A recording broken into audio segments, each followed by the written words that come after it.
काम करो ऐसा कि एक पहचान बन जाए, काम करो ऐसा कि एक पहचान बन जाए, हर कदम ऐसा चलो कि निशान बन जाए। यहाँ ज़िंदगी तो हर कोई काट लेती है, यहाँ ज़िंदगी तो हर कोई काट लेती है, ज़िंदगी जियो इस कदर की मिसाल बन जाए। तो चलिए दोस्तों, इस छोटी सी मोटिवेशनल चीज़ के साथ मैं अपना क्लास का प्रारंभ करूंगा। अब क्लास के प्रारंभ करने से पहले आज की क्लास जो चलने जा रही है दोस्तों, वो घर्षण की परिभाषा, घर्षण कितने प्रकार के होते हैं, घर्षण की विशेषता, घर्षण का क्या लाभ होता है, घर्षण से क्या हानि होता है, आज की क्लास में इसी चीज़ों को देखेंगे। तो चलिए, मैं हूं अमित और आप देख रहे हैं YouTube channel creator Amit classes new Mantra for success. तो चलिए शुरू करते हैं। चलिए, सबसे पहले हम लोग जानते हैं कि घर्षण किस चिड़िया का नाम है। घर्षण किस चिड़िया का नाम है उसके बारे में पहले जान लेते हैं, ठीक ना। घर्षण का इंग्लिश जो दोस्तों होता है वो होता है फ्रिक्शन, ठीक ना। इसकी जो परिभाषा जो कहता है कि संपर्क में रखी दो वस्तुओं के मध्य, संपर्क में रखी दो वस्तुओं के मध्य एक प्रकार का बल कार्य करता है जो गति करने में वस्तु का विरोध करता है। ये बल को ही क्या कहा जाता है, घर्षण बल कहा जाता है। क्लियर। इसकी दिशा मतलब घर्षण की जो दिशा, घर्षण बल की जो दिशा होती है वो वस्तु की गति की दिशा से क्या होता है, विपरीत होता है। ये कितने प्रकार के होते हैं, तो ये घर्षण बल जो होता है दोस्तों 3 प्रकार का होता है। क्लियर। पहला जो होता है स्थैतिक घर्षण बल होता है, दूसरा होता है स्पर्शी घर्षण बल होता है और तीसरा होता है लोटनिक घर्षण बल। क्लियर। चलिए, अब हम समझते हैं स्थैतिक घर्षण बल, जिसको इंग्लिश में कहते हैं स्टैटिक फोर्स ऑफ फ्रिक्शन। ठीक है। जब किसी वस्तु को किसी सतह पर खिसकने के लिए बल लगाया जाए और यदि वस्तु अपने स्थान से नहीं खिसके तो ऐसे दोनों सतहों के मध्य लगने वाला घर्षण बल को हम लोग क्या कहते हैं, स्थैतिक घर्षण बल कहते हैं। क्लियर। इसका परिमाण लगाए गए बल के बराबर होता है और इसकी दिशा बल की दिशा के विपरीत होता है। ठीक है दोस्तों, इतनी सारी जानकारी हम लोग सीखे स्टैटिक फोर्स ऑफ फ्रिक्शन। चलते हैं अगला। अब पढ़ते हैं हम लोग स्पर्शी घर्षण बल, जिसका इंग्लिश होता है sliding force of friction.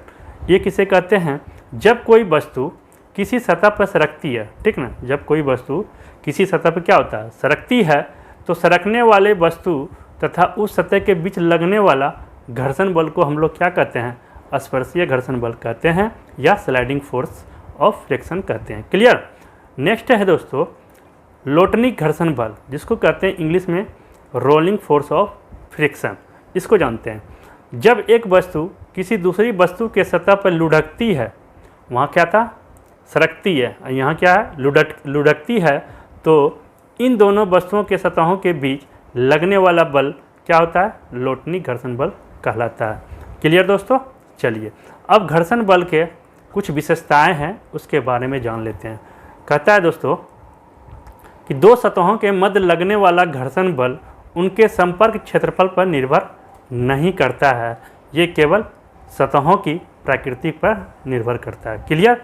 Next point कहता है कि लोटनिक घर्षण बल का मान सबसे कम और स्थैतिक घर्षण बल का मान सबसे अधिक होता है। ये घर्षण बल की विशेषता है।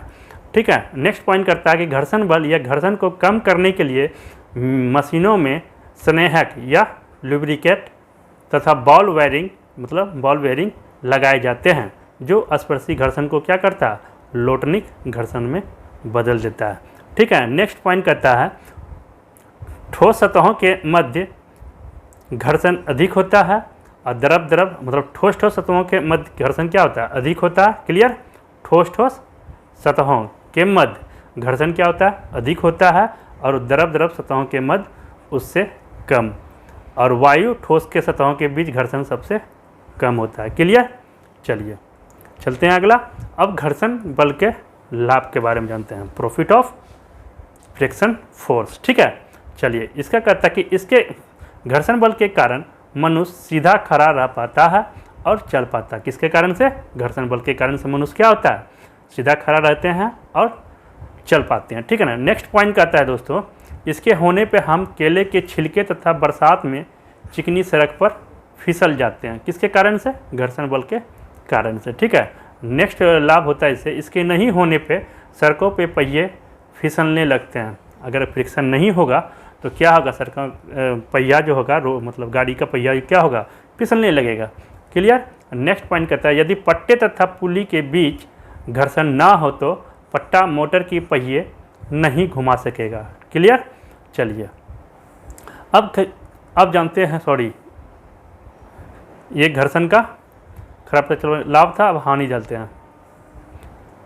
ये हानि हुआ, सॉरी, ठीक है, गलती लिखा गया। चलिए अब घर्षण बल के हानि के बारे में हम लोग जानते हैं। मशीनों में घर्षण के कारण ऊर्जा का अपव्यय होता है और टूट फूट अधिक होता है। ये क्या हुआ? फ्रिक्शन का डिसएडवांटेज इसको बोलते हैं। नेक्स्ट पॉइंट करता है कि मशीनों के पुर्जों के बीच अत्यधिक घर्षण से काफ़ी ऊष्मा पैदा होती है और मशीन की क्या होती है? क्षति पहुंचा देती है। क्लियर, जान गए? चलिए दोस्तों, आज की क्लास में हम लोग ने क्या देखा? घर्षण किसे कहते हैं, घर्षण कितने प्रकार के होते हैं, घर्षण के प्रकार के सारे की परिभाषा जाने, फिर घर्षण के लाभ जाने, घर्षण का हानि जाने और घर्षण की विशेषता के बारे में जाने। तो चलिए दोस्तों, आज की क्लास को यहीं ख़त्म करते हैं।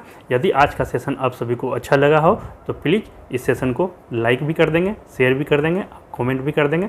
साथ में जो पहली बार इस वीडियो को देख रहे हैं, इस सेशन को देख रहे हैं, तो आप इस चैनल को सब्सक्राइब भी कर लेंगे। तो thank you, take care, bye bye, have a nice day.